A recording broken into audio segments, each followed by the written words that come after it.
بسم اللہ الرحمن الرحیم، الصلاۃ والسلام علیک یا رسول اللہ وعلی آلک واصحابک یا حبیب اللہ۔ ایک خاتون ہے جنہوں نے یہ سوال کیا ہے کہ حضور بچہ یا بچی نافرمان ہو، بات نہ مانے تو اس کا وظیفہ۔ بالکل وظیفہ میں عرض کروں گا انشاءاللہ۔ اولاد نافرمان ہے، اس کے لیے وظیفہ کیا ہے؟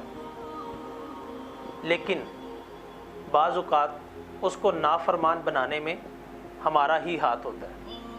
ہم ان کو جھڑک کر، ڈانٹ کر، مار کر، ڈیٹ اتنا کر دیتے ہیں وہ بات ہی نہیں مانتے۔ ہم بعض اوقات ان پہ سختی اتنی زیادہ کر دیتے ہیں کہ وہ ہاتھوں سے نکل جاتے ہیں، بغاوت پر آ جاتے ہیں۔ تو اصلاح کا، اولاد کی تربیت کا یہ ایک انداز حدیث طیبہ میں بیان فرمایا گیا ہے، اور اس انداز کو اختیار کرتے ہوئے اپنی اولاد کی تربیت کی جائے۔ اللہ نے چاہا تو نہ وہ نافرمان ہوں گے، نہ وہ بغاوت پر اتریں گے، نہ ہی آپ کے ساتھ وہ بدتمیزی کریں گے۔ آپ اولاد کو فرما بردار بنانا چاہتے ہیں، خود بھی نماز پڑھیں۔ جب آپ کو وہ نماز پڑھتا دیکھیں گے تو انشاءاللہ اللہ نے چاہا تو وہ بھی نماز پڑھیں گے۔ آپ تلاوت قرآن پاک کریں، جب آپ تلاوت کریں گے تو اللہ نے چاہا تو ساتھ میں آپ کی اولاد بھی جو ہے وہ تلاوت فرمائے گی۔ تو یہ ہماری زندگی کا جو پریکٹیکل ہے، یہ ہماری اولاد کے اوپر منحصر ہوتا ہے۔ ہم جو کریں گے ہماری اولاد بھی وہی کرے گی۔ اگر باپ سگریٹ پی رہا ہے اور بیٹے کو کہے تو سگریٹ نہ پی، تو بیٹا چے جائے کہ منہ کے اوپر گفتگو نہ کرے، لیکن دل میں تو اس کے آئے گا نا، ابا جی تو خود سگریٹ پی رہے ہیں، مجھے منع کر رہے ہیں، والد خود فلم دیکھ رہا ہے، مجھے منع کر رہے ہیں۔ تو جو آپ نے اس کو دینا اس نے وہی لینا ہے۔ آپ اگر ان کو ادب سکھائیں گے تو ادب لیں گے، آپ اگر تمیز سکھائیں گے تو وہ تمیز لیں گے۔ آپ ان کو نماز پڑھ کے دکھائیں گے تو بچے نمازی بنیں گے، آپ تلاوت قرآن پاک کر کے دکھائیں گے، اللہ نے چاہا تو بچے قاری قرآن بنیں گے، بچے جو ہے وہ تہجد پڑھنے والے بنیں گے۔ آپ بڑوں کا ادب کریں گے، بچوں کے سامنے بڑوں کے ہاتھ چومیں گے، والدہ ہے تو اس کے پاؤں چومیں گے، تو اللہ نے چاہا تو آپ کی اولاد آپ کے ہاتھ بھی چومے گی، پاؤں بھی چومے گی۔ آپ والد اور والدہ کے سامنے یوں ہاتھ باندھ کر، نظریں جھکا کر، سر جھکا کر کھڑے ہو جائیں گے، تو کل کو آپ کی اولاد بھی آپ کے سامنے یوں ہاتھ باندھ کے، نظریں جھکا کے، سر جھکا کے یوں کھڑی ہو جائے گی۔ آپ نے وظیفہ پوچھا ہے، میں ضرور انشاءاللہ عرض کروں گا، لیکن یہ اصلاحی گفتگو میں نے اس لیے کی ہے کہ بعض اوقات بچوں کو نافرمان بنانے میں، بدتمیز بنانے میں، اور بچوں کو نافرمانی کے اوپر ہم ہی مجبور کر رہے ہوتے ہیں۔ ان کی تربیت ہم اچھی طریقے سے نہیں کرتے کہ بچے جو ہے وہ فرما بردار بنتے ہیں۔ لیکن ایک وظیفہ میں آپ کو عرض کر دیتا ہوں۔ صبح سورج طلوع ہونے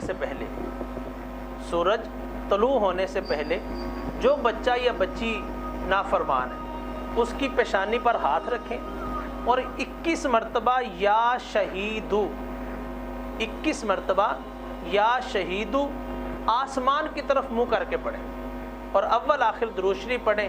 اللہ نے چاہا وہ بچہ اور بچی فرما بردار ہو جائیں گے، نیک ہو جائیں گے۔